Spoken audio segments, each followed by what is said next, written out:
job.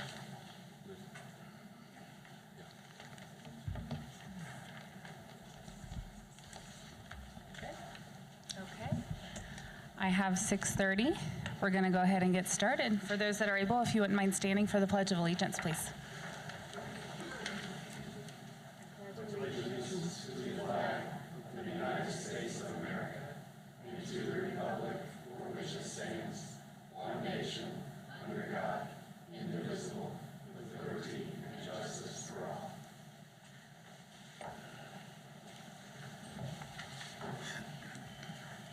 Okay, we have a full board here, so we do have a quorum. I'll gavel us into business meeting. Dr. Roberts. Thank you, Mrs. Wilden. We always like to start our meetings with a rehash of our mission, vision, and core values. So a reminder that our vision is for BCSC to be the choice to learn, work, and play. Our mission is to develop expert learners by partnering with our community to invest in people. And then our 6 core beliefs: we all can rise to the challenge of high expectations. Learning is most effective when we have choice, flexibility, and see relevance. We thrive when our physical, social, and psychological needs are met. Our community and school district are stronger when we partner with one another. We flourish because of the diversity and variability in our community. Our democracy and democratic institutions are strengthened by civic-minded citizens. Thank you, Dr. Roberts. First on the agenda, if you hadn't heard, Dr. Roberts is leaving us. Tonight is his official last board meeting, and we would like to recognize him. I'd like to ask Mr. Eric Frey, Executive Director of Administration for the City of Columbus, to please come to the podium. Gosh. It is my honor. So,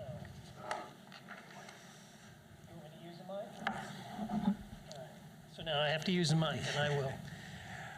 I'm really excited to be able to do this. So I have a proclamation to read. So it goes, whereas Dr. Roberts began his tenure at Bartholomew Consolidated School Corporation on July 1st, 2016, and whereas Dr. Roberts worked to pass an operating referendum in 2020 to increase employee salaries and student safety. He's overseen millions in budget investments and spending, which includes the launch of a $306 million in projects to upgrade facilities. And by the way, one of them I think is Parkside, and we're still enjoying watching all that work being done. Whereas Dr. Roberts is an advocate to ensure equitable access and achievement for all students and invested in work for welcoming, safe, and inclusive facilities. And whereas Dr. Roberts' passion for both student and staff health and wellness, especially during the pandemic, is evident through his work on the Health Trust, District Wellness Council, and mental health professionals in our schools.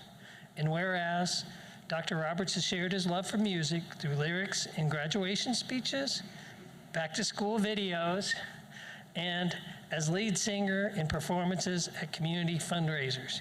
Are we going to have him do a number tonight? And whereas Dr. Roberts worked to create learning environments in which every leader thrives through positive relationships and academic support, resulted in cohorts for the high school and block scheduling.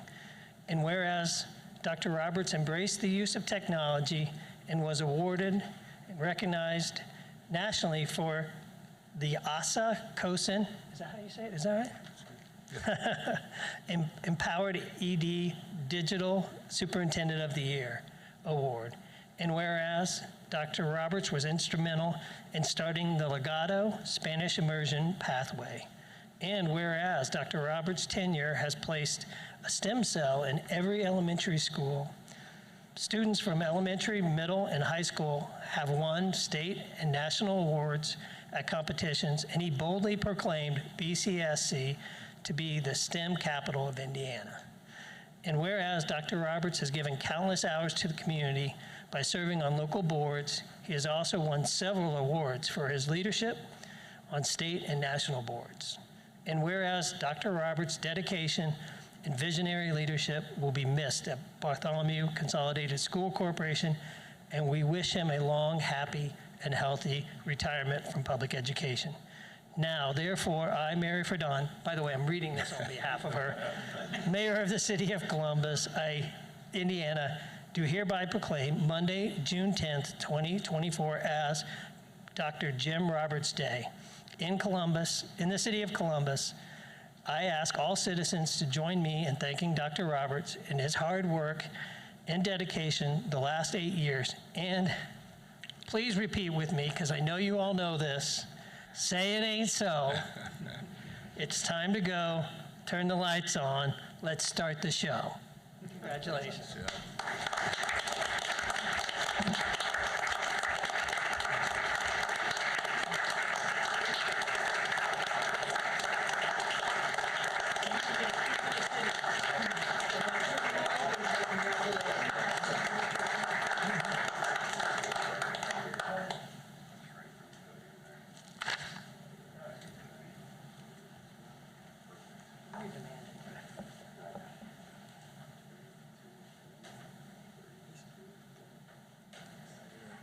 Congratulations. Wish you the best.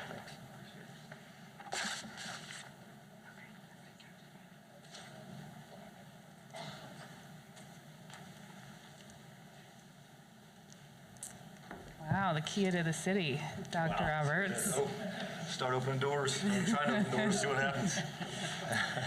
Okay, we are not done yet. I would like to ask that Indiana State Senator Mr. Greg Walker, who is also here with some recognition for Dr. Roberts, approach the podium, please, sir. Thank you so much for being here.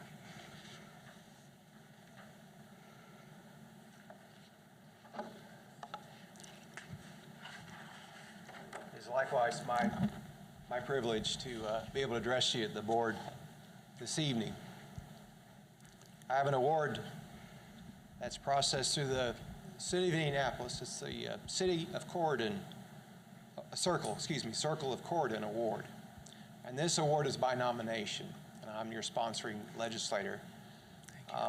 For the several years that I've had the privilege of working with Dr. Roberts, with Jim, here in the city of Columbus, I just got to say that I've learned a lot about public education.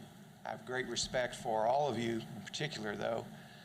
I'm excited that I'll, in my official capacity, still be able to work with Dr. Roberts in his next venture with the city and with the area, the community, the economic community. Let me read the Circle of Corydon Award for you. To all who are present may come greetings.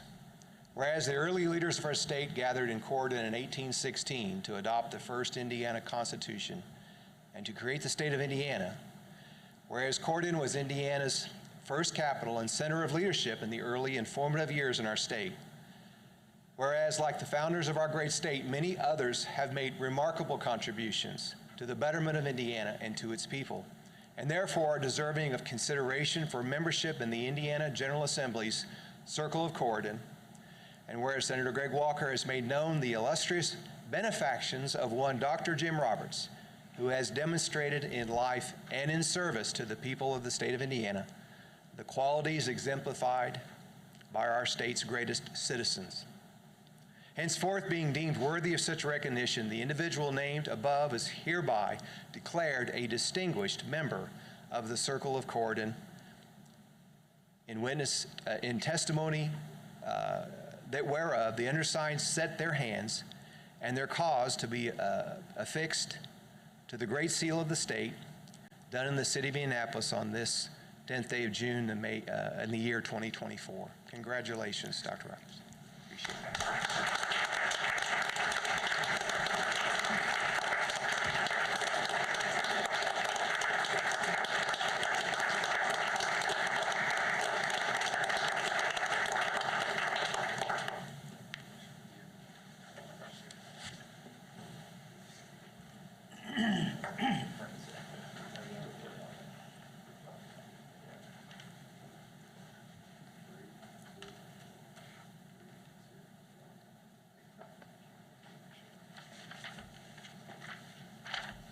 Thank you, Senator Walker.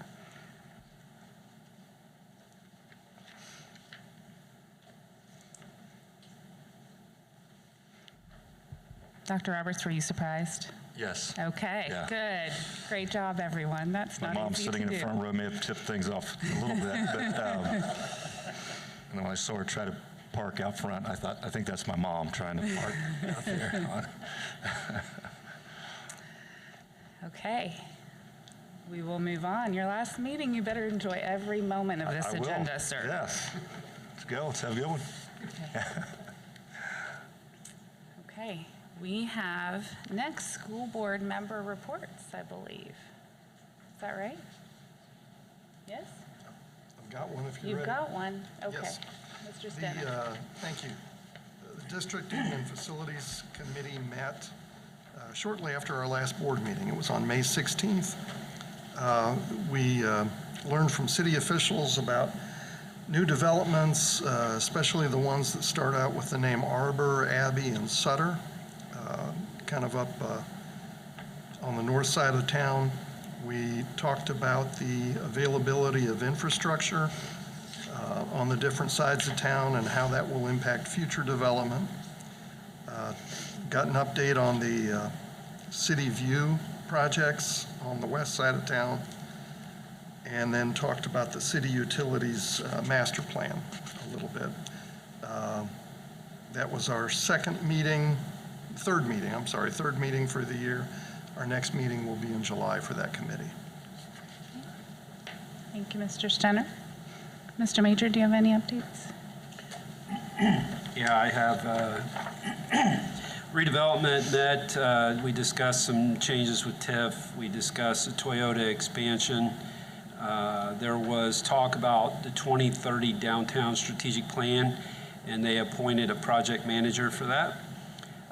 The pursuit of property at Arcadia Drive for the relocation of the Department of Public Works, which was previously known as the City Garage. Reappropriation of ready funds from the hotel likely will go to the Riverfront project. Then there was a bunch of other projects that we kind of skimmed through with Riverfront, TIF districting, infrastructure improvements that were out for bid, final lease for Bachetto Space, Sears Building purchase, Water Street County Highway Garage, and a new project for downtown Entrance Plaza. So that was redevelopment. The Health Trust, we talked about some slight changes that might be rolled out. Discussions with providers are ongoing. Some potential new programs were also discussed. Spending is up a little bit from last year with similar enrollment. It's kind of hard to understand some of it because the list, when you look at a drug list to understand the spend, you kind of need to understand a little bit. I don't know what each drug does, so it's need to kind of do a better grouping there to show by, you know, is it hypertension, is it diabetes, is it anxiety, and then group those so that we can understand better what we need to do to help put some preventive methods in place to just support the teams better. So, thank you. Thank you, Mr. Major. Mr. Bryant, do you have any updates? Mr. Nellen? Yes, I have two. The High Ability Broad-Based Planning Committee met on May 16th for a end-of-the-year summary. 1,481 BCSC high ability students were identified and served this school year, and 298 new students were identified for next year. It was Gail Corr's last meeting as the director of the high ability programming, and we welcomed Amy Ellsbury as the new director. And in planning for the future, there was discussion about working into future budgets to hire an outside program evaluator to find out what we're doing well and where we might improve. The Council for Youth Development met on June 5th. There was a report on the Youth Leadership Summit that high school students participated in. That took place in May, and youth ambassadors have been selected to work on next year's Youth Leadership Summit. Julie Orban from the Mental Health Matters reported on some of the connections to the community's mental health initiative for youth. In particular, she shared about a web-based Credible Minds, which is a mental health resource that is available to all Bartholomew County residents through the Mental Health Matters Bartholomew County website. And it looked like a great source for everybody, but particularly for young people. Thank you, Mr. Nellen. Mr. Schultz? Nope, nothing on mine. Mr. Grimes? A couple things. First, from the Indiana School Boards Association, the State Board of Education just recently met last Wednesday on June 5th, and probably the hottest topic was a discussion that centered around the new proposed diploma requirements that are scheduled to begin with the class of 2029. Like our meetings sometimes, they had 2 hours of public comment at the end of their meeting that also included input and the receipt of a memo from the Indiana School Boards Association that included questions, concerns, recommendations, and things that the School Boards Association agrees with in regards to the new diploma discussion. So stay tuned to that. That discussion is far from over. And then in regards to the school foundation, hopefully either now or at the end, so I won't steal his thunder, but Dale on the Trail begins real soon. And his 200-mile hike with proceeds to go to the school foundation. And again, I'll let Dale share more details of that at the end. And then also from the school foundation, just this afternoon, board members had a strategic planning session to go over recent survey results regarding the utilization and purpose of the foundation. And we also began work on revamping the current mission and vision statements that we plan to fine-tune at the next strategic planning session next month. Thank you, Mr. Grimes. Today we had a Bartholomew County Redevelopment Commission meeting. During that meeting, we discussed the King's Hawaiian project up north of town. They're actually considering a pretty substantial expansion of that, so that was really exciting. I think that was heading to County Council later today, so we didn't get a lot of details ahead of that meeting, but I should have more to share later this year. And the next meeting is November 18th at 1 o'clock, where we will set our spending budget for next year. So that county redevelopment hasn't captured a lot of TIF dollars yet. It's still kind of growing and getting legs. So it'll be a bit before we can talk about how they might be able to support the school system, but it is on their minds. So I look forward to that team growing. That's it. Okay, cabinet reports. Good evening, thank you. The first report is our semi-annual required extracurricular account financial report. And you'll see the first column after the names of the schools indicate the current bank balance, the bank balance as of January 1. And then also a reminder that each of those schools has a significant portion of their extracurricular account invested, since interest rates are certainly advantageous right now. And then the difference between the receipts between January 1 and the end of May and expenditures, you can tell that the balance declined just slightly, which is almost always the case, since the schools collect a lot of their money through fundraisers in the fall and then go on a lot of their trips, field trips, and expend those funds in the spring. So the balance is down just slightly compared to January 1. Happy to take any questions any board members have.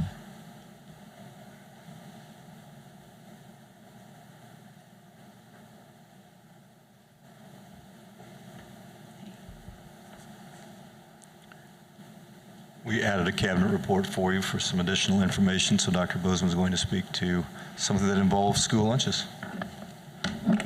Good evening. Thank you. Yes, for your consideration, we've added an additional item to speak to. The application deadline for this program is June 30th, so as this is our only meeting to inform you of some things in the month of June, we felt it necessary to include. The community eligibility provision is a federal funded, state executed program that if schools and districts qualify, can provide free meals for all, basically. In our effort to align with our strategic plan of meeting physical, social, and psychological needs of students, we thought that this would be worth considering applying this year. We do not have any schools participating in the CEP program currently, but in an effort to eliminate any possible barriers within our ability, we thought it may be worth considering. So I'll explain some detail on here and then do my best to answer any questions. Do understand that unfortunately we cannot do this for all across the district. If we were to do so, it would be a substantial financial setback just in lost reimbursement from the feds north of $600,000 if we were to do all. So I can explain some of the formula behind that and how it's calculated and why we're interested in pursuing what we are here. So, so the state allows districts to apply individually or as groups or as the entire district. Our interest is applying in for the program for our 4 title schools that you know and that they are listed here. Basically, by applying the formula that the state has set forth, we would be receiving reimbursement of meals that you see just a little bit over 82% free. It is our obligation to then reimburse the shortfall. So that'd be an $86,000 shortfall over the course of the year.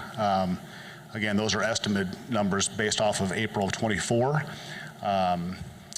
meal prices, and we intend to use indirect cost funds to compensate for that shortfall. This program, we spent some time talking with some of our neighbor districts that are of comparable size over the past few days. Just, you know, like I said, we have not done this before, so are there any lessons learned or shortfalls or surprises or anything of the sort? The answer was no for the most part. They helped us through a few things and a few questions that we had. One question I had for the group was, what has been your experience with increased participation of students with meals, breakfast and lunch? The state advertises to expect about a 4 or 5% increase. Both the districts we talked to said double-digit increases in participation, which is obviously great for us. And anytime we can expand our ability to provide nutritious meals to kids, then we're interested in that. But it is a 4-year commitment, although the district has the opportunity to review annually if we want to participate in that. So it is our intention to submit an application. This is not a board requirement, but we thought it would be an opportunity to educate and answer any questions that you may have, which I'm happy to do so to the best of my ability at this time. So as you ponder your questions, I think it's important from what Dr. Bozeman has indicated, and the information's up there, but that at Clifty Creek, Schmidt, Smith, and Taylorsville, meals will be free, both breakfast and lunch, for all students in that building, regardless of whether they qualify for free or reduced.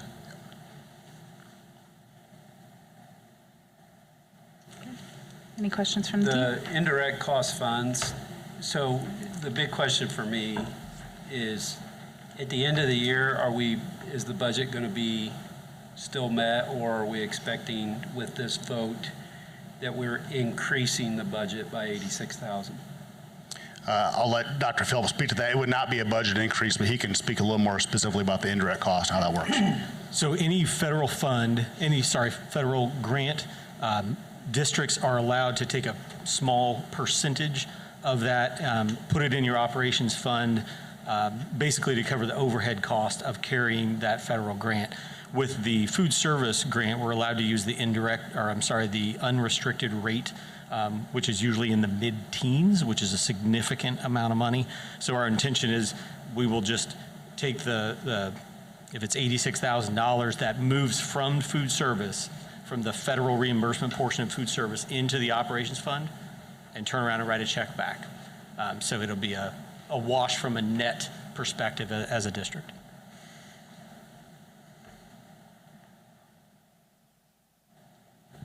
Thanks. Just to make sure I understand the terms and the math, ISP, can you remind me what ISP is? I anticipated that question, and I reminded myself back there, and now I've forgotten already. Identified student percentage. So that is basically our school's DC rate, which is direct certification students that we have.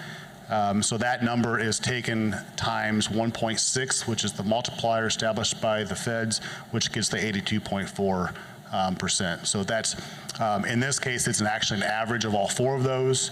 I think off the top of my head, Clifty is 54%, Schmidt and T-ville are both 53, and Smith is 46. So if you average those together, you get 51.5. Gotcha. And then the 86,000 that's identified as the amount to be reimbursed, that's the 17.6%? That's the difference between 82.4 and 100? Yes, for the most part. So we do get 48 cents per meal reimbursement on paid meals. That factors into that, but yes, that's the difference between the two roughly. And then just in round numbers, how many students, if you add up all these students at the 4 schools, how many would we be serving with this investment? Well, we would, over the course of the year, my estimates show that without compensating any additional 10%, 12% increase in participation, we're around 21,000 additional breakfast meals and 31,000 additional lunch meals that we may have been serving before, but that would be without cost to those families.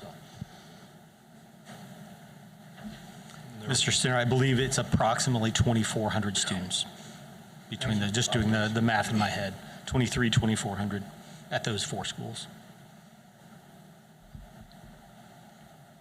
I just want to chime in with a comment. Is one, to thank Dr. Bozeman, Dr. Phillips, when we talked about this last year, and now bringing this to fruition. I think this is a huge advantage as someone who grew up in Taylorsville to see that opportunity for a lot of these.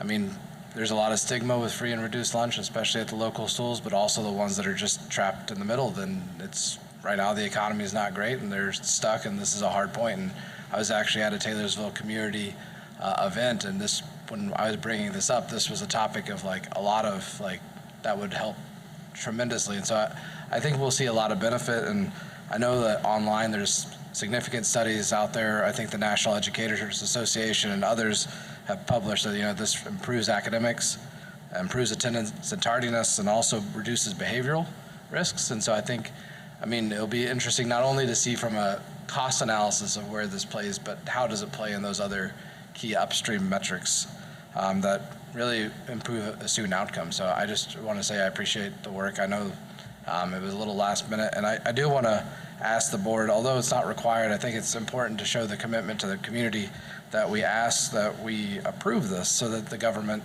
sees that the board stands behind it. So I am going to motion to amend the agenda to add line item K to the request of approval under new business to read approval to enroll BCSC Title I elementary schools into the community eligibility program.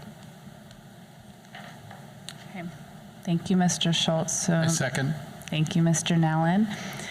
In order to add an agenda item during a meeting, we do need to have a unanimous vote from the team. So just making sure that's a little different than some of our other votes, so making sure everybody understands that. So I have a motion and a second to add community eligibility provision to item K and the new business that will be voted on for approval later in the agenda. All those in favor, please say aye. Aye. Aye. All those opposed say nay. Okay. Item added to the agenda. Thank you.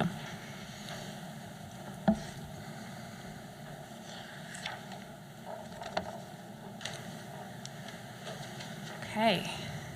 We have nobody signed up for public comments tonight. I know. Dr. Roberts, you've left everyone speechless. Maybe. Okay. We are moving on to requests for approval. All right, I'll jump into the request for approval. From an old business standpoint, I'm asking for the approval of the minutes of our regular school board meeting. The last one was on May 13th, 2024. Thank you. Do I have a motion from the board? I move that we approve the minutes of our last school board meeting held May 13th, 2024. Second. Thank you, Mr. Grimes and Mr. Bryant. All those in favor of approving minutes from the May 13th board meeting, please say aye. Aye. All those opposed say nay. Motion carries. All right, under new business, we have supplemental contracts, field trips and professional leaves, our school fundraisers, as well as claims and payroll. The claims dated June 10th, about $1.6 million. Our pre-run for the month of May 1st through May 31st, about $3.6 million. Then we also cover the payroll for May 17th and May 31st. That is a little over $8.2 million. Additionally, asking for permission to approve a contract for the construction manager as constructor for Northside Middle School and Columbus North High School, as well as permission to award the contractor for the CSA Lincoln roof replacement. Also, permission to award the contract for Phase 1, the Richard L. Johnson Early Education Center renovation, that's our pre-K building, and permission to consider furniture at Schmidt Elementary obsolete. That gives us some flexibility as to what to do with that furniture.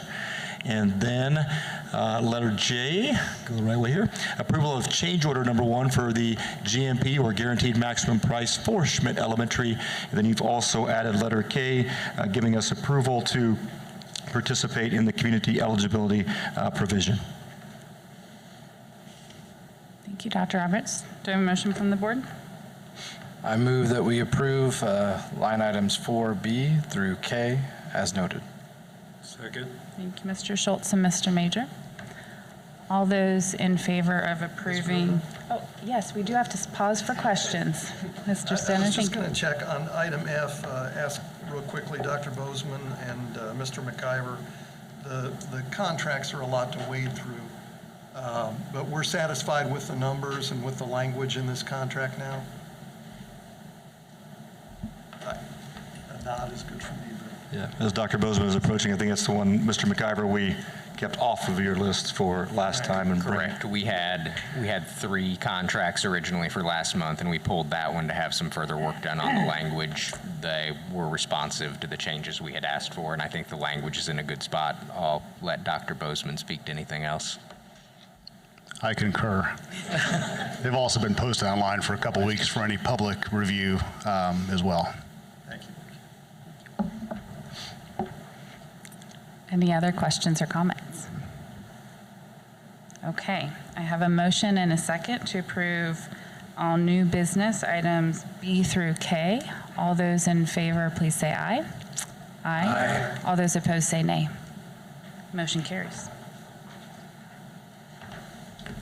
Dr. Pleak. Good evening. I request approval of the 23 recommendations as presented in the packet, consisting of 1 retirement, 5 resignations, 16 appointments, and 1 leave. Thank you, Dr. Pleak.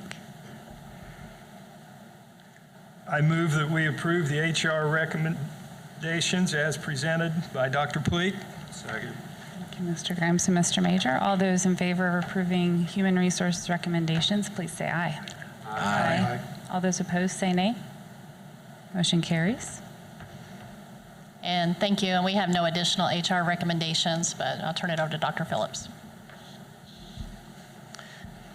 One special approval request here for you this evening. I don't know of a time, at least in my tenure, that we've changed treasurer in the middle of the year. This is usually an appointment that's done as part of the reorganization in January. Every year you appoint the treasurer. It needs to be someone who's separate from the superintendent. And so one of your regular human resources approvals tonight was Mr. Jamie Brenniger, who we welcome as our corporation treasurer. And congratulations to him on his approval in number 5. But now we need the board to take action to actually appoint him as the school corporation treasurer. And so that's request approval of item number 7 on your agenda. Okay. Thank you, Dr. Phillips. Do I have a motion from the board?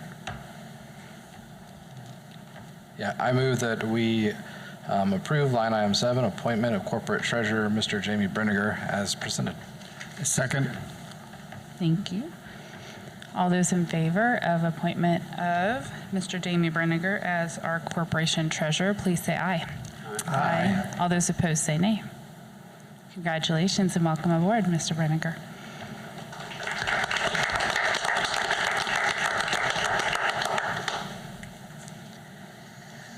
Okay, board input and review. Can I start with Mr. Stenner again? Sure. First and probably most important, congratulations to all the folks that graduated over the last couple of weekends, all the students, the progress that they've made, the achievements. It's good to celebrate, and we also, I think as a board, want to be sure to thank the parents and families, grandparents, caregivers, that helped make sure as many as could cross the stage. And then secondly, also almost as important, congratulations, Dr. Roberts, on your tenure. Have learned a lot from working with you, and look forward to much progress in the community with you in your new position. Congratulations. Mr. Major? Yeah, so I've got a few things here. So the first one is, I think last time we were here, I mentioned possibly bringing in the C4 architecture team. I think we missed an opportunity to celebrate academic achievement. I hope in the future that we can get more of the things like that tie to, being the STEM capital of Indiana. That architecture design team ties in tightly with STEM, and so it would give the younger kids an opportunity to see what they can do with their future. Another thing, there's been some discussion in the background about safety committee. I've had numerous conversations and seen many things being shared in the public about safety issues that have occurred or may have occurred. And so I started discussion with trying to get myself on the safety committee, and I know there's been several emails about this. I would like to see this be part of the next meeting, so I'm requesting that that be added to the agenda for our July meeting.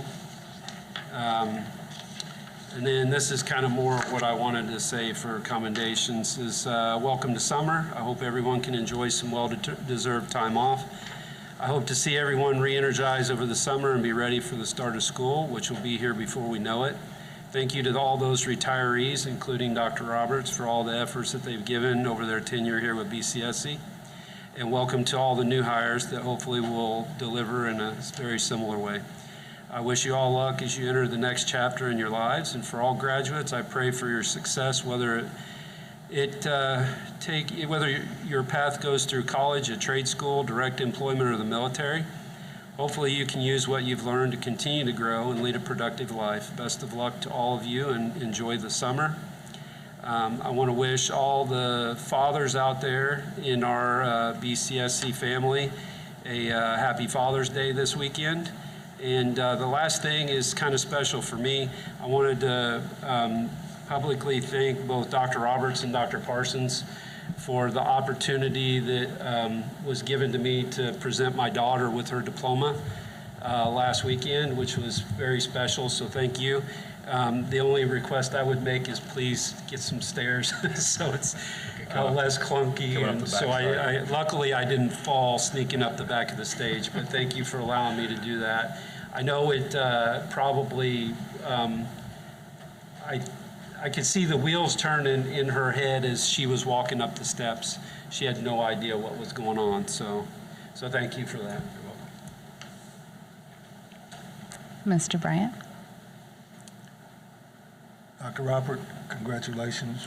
You will be missed. Thank you, but last but not least, Dr. Bleak, your experience, your knowledge has helped this corporation, and best of luck to you and happy trails to you, and we'll see you down the road. Okay, Mr. Nellen. To echo what I've heard several times, congratulations to Dr. Roberts, and it's been an honor and a privilege to work with you in different capacities, but particularly this most recent one. But I've always recognized and am blown away by your commitment and your care for students. I have commendations to Columbus North student Atharv Pawar, who has qualified for the national debate finals, and commendations to his coach Mike Spock. And Mr. Grimes mentioned, I got a plug. So I'm not asking for money from me, so this is easier to do. But I'm raising funds for the school foundation, 2 particular projects. One is, it's called Success in Sight, and it's to supply eyeglasses for students that can't afford it and need it. And the other is to help students who are taking dual credit courses and can't afford the tuition. And I think we're at about $2,500 so far, but it's not too late. Back on the table next to Dr. Bozeman, there are some cards that tell you if you'd like to be part of that. I take off this Saturday for hopefully 200 miles of the Appalachian Trail in New Hampshire and Maine. Very similar update. Congratulations to all the graduates. I hope everybody is ready for summer. I'm sure parents are relaxing, getting on vacations, and also teachers as well is able to kind of get past. I know my teachers were, for my kids' children, were ready to see the end of, to get them on the bus. And my bus driver, as she brought them, she was like, "It is the last day." And so it was a great time to see everybody celebrate the last day with treats and everything.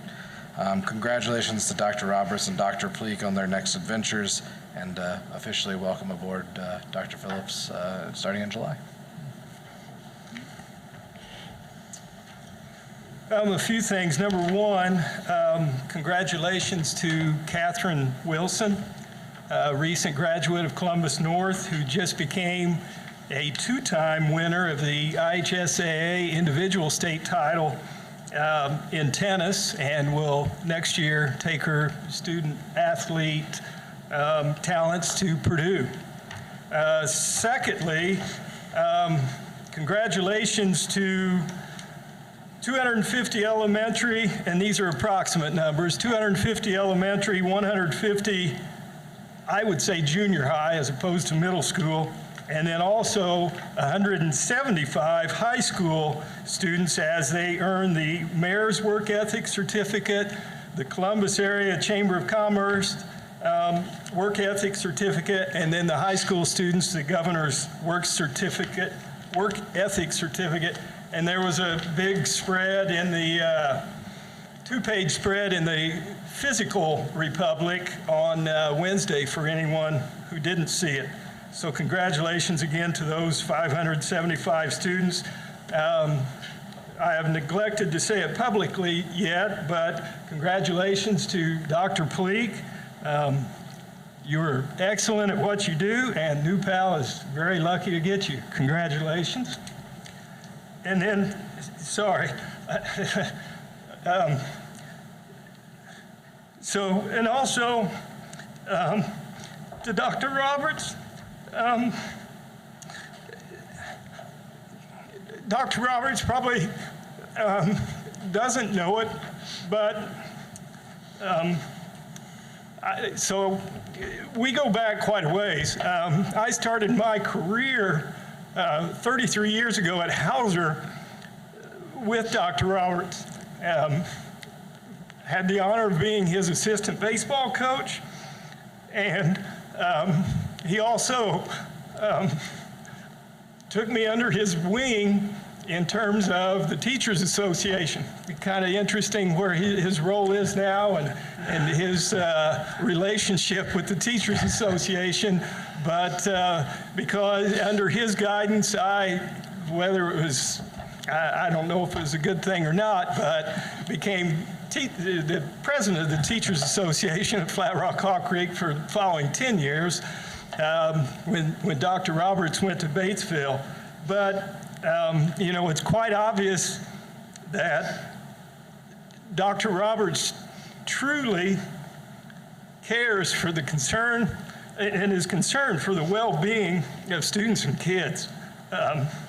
He's very genuine, very sincere, and I hope I don't get zapped for this one because I'll display some of my personal bias here. After more than, whatever, 3 decades in education and serving in some different corporations in different roles, dare I say it, I don't always necessarily consider administrators and superintendents as educators, or at least quality educators. And I would certainly still consider, Dr. Roberts as, as a quality educator. And, his energy, enthusiasm, and being out in the schools and being around kids, and, his music videos, it will all be sorely missed. So thank you, Dr. Roberts. Thank you, Tom. Well, that was sweet, Mr. Grimes. I similarly, some people know this, some people don't. I was at Batesville, so when he left you, he came to me, and I was a high schooler. And I said I didn't know Dr. Roberts because I was a good girl, and I didn't get sent to the principal's office very often.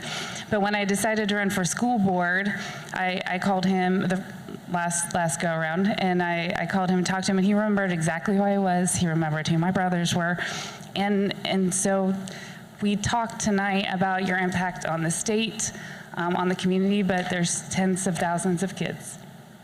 Thank you. I'm a sympathy crier, okay. Anything else we need to talk about tonight? With that. I feel like I should make a comment, so it's going to be brief because I look at my mom and it's so hard, but thank you for all of the comments. I've been blessed with being able to serve students, staff, community members for 37 years in the world as a public educator, and had a strong set of parents to get me to hopefully an okay place for most. I tell other educators that the impact we have is usually not in a moment, and it's not in the moment. It's not inside the walls of the building. You'll find it out later. A random moment at Kroger, some social media post or somewhere else where you'll maybe understand that impact. And probably each of the people in here have felt that from time to time, and just been blessed to serve. And I thank my mom and my wife, Diana. Okay.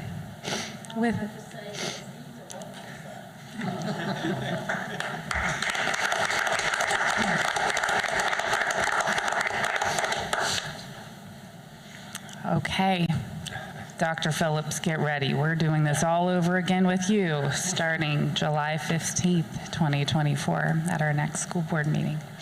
Okay, with that, meeting adjourned.